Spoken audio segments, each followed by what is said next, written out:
ჯონ სტაინბეკი დაიბადა 1902 წლის 27 თებერვალს კალიფორნიის ქალაქ სალინაში. იგი მე-20 საუკუნის ერთ-ერთი წამყვანი ამერიკელი მწერალი იყო, რომელმაც 1962 წელს ნობელის პრემია მიიღო ლიტერატურაში. სტაინბეკი ნატურალისტურ სტილში წერდა. ხშირად მისი წერის საგანი მუშათა კლასის ცხოვრება იყო.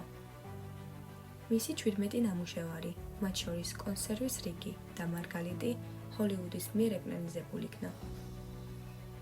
თავად სტაინბეკმაც გაითქვა სახელი, როგორც ჰოლივუდის მწერალმა და ერთხელ ოსკარის ნომინაციაში მოხვდა საუკეთესო სცენარისთვის, ალფრედ ჰიჩკოკის ფილმისთვის „სამაშველო ნავი“. სტაინბეკის ორმა მეტად ცნობილმა შედევრმა მსოფლიოს მასშტაბით დიდი აღიარება მოიპოვა. ეს არის ნოველა „თაგვებსა და ადამიანებზე“, რომელიც ერთ-ერთი ყველაზე გამორჩეულია სტაინბეკის შემოქმედებაში. იგი მოგვითხრობს წყვილ ემიგრანტ მუშათა ოცნებაზე, იმუშავონ კალიფორნიის მიწაზე. მეორე ეს გახლავთ მრისხანების მტევნები, რომელიც 1929 წელს გამოიცა და მოგვითხრობს ჯოუდების ოჯახზე, რომლებიც კალიფორნიაში მიემგზავრებიან უკეთესი ცხოვრების დასაწყებად.